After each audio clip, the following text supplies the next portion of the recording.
How many of you can recite the mission of Brentwood Academy? I've got one hand, two hands. So far, faculty are voting. If I promise not to call on you, how many could recite the mission?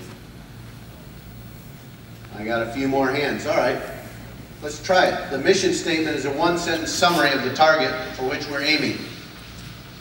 And the mission statement starts out by saying our name, Brentwood Academy, is, and it says three things: coeducational, guys and girls; independent; college preparatory. Three simple concepts. Those are just definitions.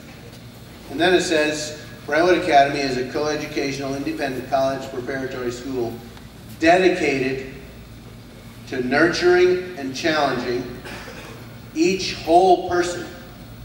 The word in our written form says the whole person, but I want to recognize that that's about each one of us. To nurture and challenge each whole person, body, mind, and spirit, to the glory of God. I want you to recognize that the word dedicated means set apart. It means we choose to give up certain things to gain certain things. And so if we're going to live out that mission, it means we've got some choices to make.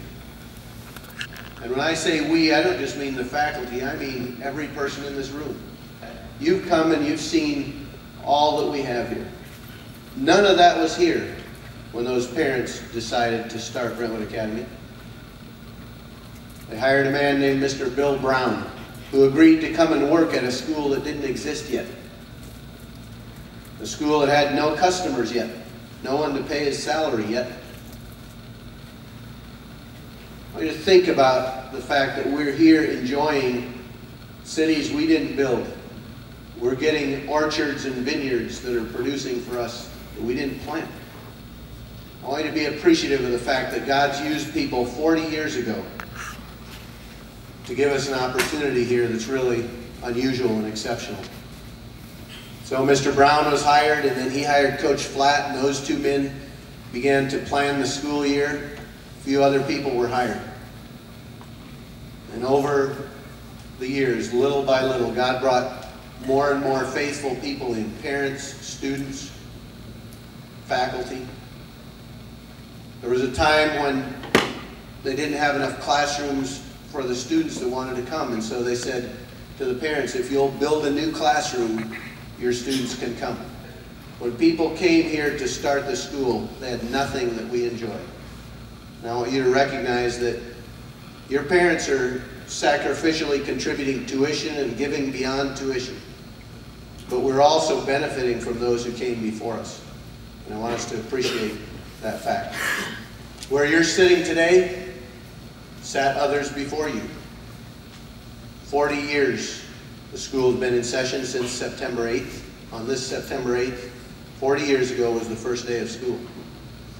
So for 40 years, students have been sitting in seats here and being graduated from our school starting in 1973, the first graduating class, Mrs. Brasher's class.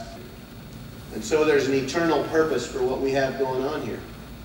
The academic work you do is not just about the grade or the GPA and the college admission. It's not just about even sharpening your mind so that you can go on and learn more somewhere else. It's about the discipline that you're learning for yourself to use the talents and gifts God's given you for a purpose, an eternal purpose.